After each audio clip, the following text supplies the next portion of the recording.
Assalamualaikum dan salam sejahtera saya ucapkan kepada Dr. Masitah dan rakan-rakan sekalian. Dalam video ini, saya akan membentangkan tentang My Local State Tawau pada tahun 2019. Sebelum itu, saya akan memperkenalkan diri saya terlebih dahulu. Nama saya Nur Farisha Izliani binti Rosli dan nombor matrik BA 19110602. Okey, saya akan teruskan dengan pengenalan kepada My Local State. My Local State adalah merupakan penerbitan statistik ekonomi dan sosial yang komprehensif di peringkat daerah. Dan ia meliputi 20 bidang iaitu seperti kesihatan, keselamatan awam, pendidikan dan sebagainya.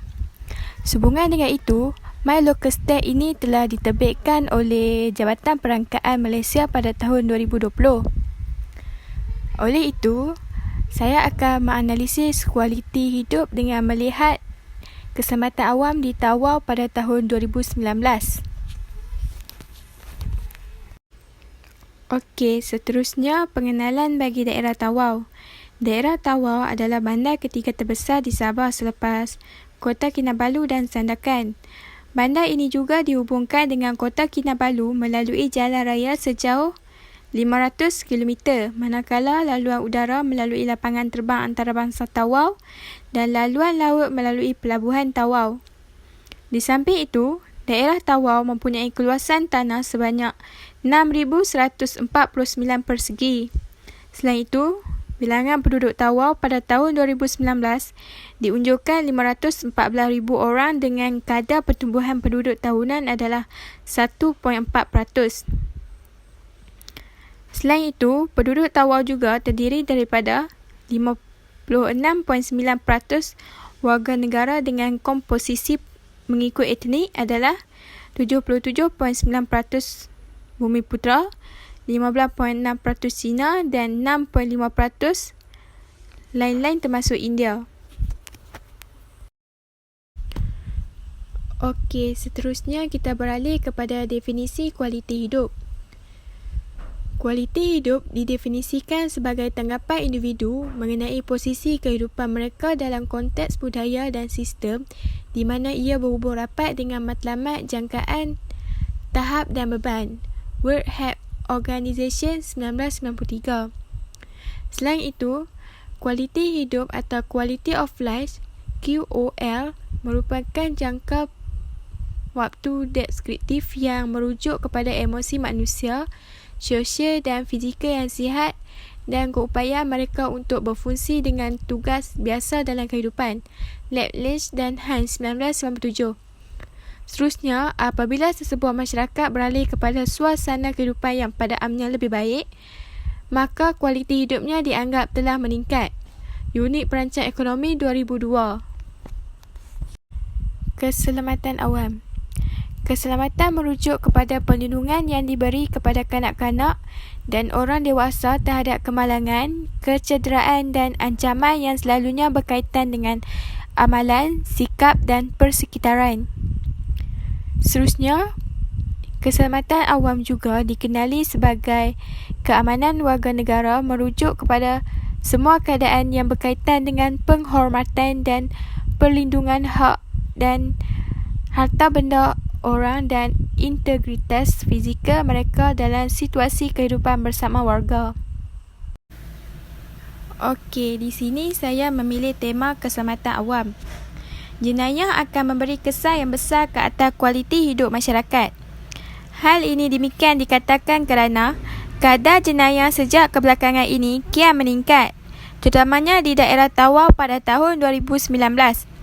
Hal ini dapat dilihat pada jenayah kekerasan iaitu meningkat sebanyak 72.4% pada tahun 2019 dan kadar jenayah harta benda menurun sebanyak 3.6% pada tahun 2019. Seterusnya, bilangan jenayah kekerasan seperti samun adalah sebanyak 22 kes, diikuti dengan rogol 14 kes, mencederakan 10 kes dan bunuh hanya 4 kes pada tahun berkenaan. Selain itu, bilangan jenayah harta benda pula iaitu kecurian lain sebanyak 469 kes, diikuti dengan pecah rumah dan curi 295 kes dan kecurian kenderaan 76 kes. Oleh itu, di sini jenayah kekerasan telah menunjukkan peningkatan seperti samun, rogol, mencederakan dan bunuh akan menjejaskan kualiti hidup masyarakat di daerah Tawau. Oleh hal yang demikian, jenayah kekerasan perlu ditangani dengan segera agar ianya tidak meningkat sehingga kualiti hidup masyarakat di daerah Tawau akan terjejas. Seterusnya, untuk menjamin kualiti hidup rakyat tidak terancam dengan jenayah, maka sistem keselamatan perlu dipertingkatkan. Oleh itu, bilangan ibu pejabat polis tidak berlaku perubahan sejak tahun 2017 hingga 2019, iaitu hanya sebuah sahaja. Selain itu, bilangan balai polis meningkat dengan 6 buah pada tahun 2019 berbanding dengan tahun-tahun sebelumnya. Seterusnya, bilangan pondok polis juga meningkat dengan 9 buah pada tahun 2019 berbanding tahun sebelumnya dengan sebanyak 8 buah sahaja. Sehubungan dengan itu, dengan adanya peningkatan sistem keselamatan di daerah Tawau, maka kualiti hidup masyarakat akan lebih terjamin. Di samping itu, tujuan sistem keselamatan bertambah adalah untuk menjaga kesejahteraan masyarakat di daerah Tawau untuk mengelakkan kes jenayah terus berlaku di daerah tersebut sehingga meningkat. Jelaslah bahawa jika sistem keselamatan ditingkatkan, maka ia dapat menjaga keselamatan masyarakat di daerah Tawau. Seterusnya, isu keselamatan di Tawau. Polis berjaya menumpaskan sekumpulan 8 lelaki warga asing yang aktif melakukan jenayah pecah rumah di daerah Tawau. Selain itu, pihak polis berjaya menyelesaikan 10 kes pecah rumah, premis dan rumah ibadat yang berlaku di sekitar daerah Tawau dalam tahun ini. Sehubungan dengan itu, terdahulu, statistik jenayah indeks kes pecah rumah curi PRC pada tahun 2020 menunjukkan penurunan sebanyak 18% berbanding tahun 2019 bagi tempoh yang sama. Selain itu, jumlah kes pecah rumah curi PRC bagi tempoh Julai 2020 sehingga Oktober 2020 kembali menunjukkan trend peningkatan, iaitu sebanyak 56 kes sepanjang tempoh tersebut. Sehubungan dengan itu, Ketua Polis Daerah Tawau, Asisten Komisioner Pinter Umbuas berkata, tangkapan dibuat di 3 lokasi berasingan, iaitu di kawasan Fajar, Lorong Pasaraya 1 dan Jalan Pasaraya 2. Di samping itu, hasil siasatan yang dilakukan, pihak polis berjaya merampas pelbagai barangan rumah dan telefon bimbit disyaki dicuri yang dianggarkan kira-kira 35,000.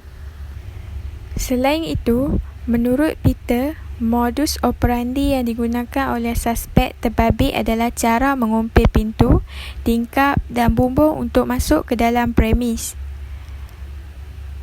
Pemeriksaan rekod jenayah lampau mendapati beberapa suspek sebelum ini pernah terlibat dengan beberapa kes jenayah pecah rumah dan curi serta pelibatan dalam penyalahgunaan dadah.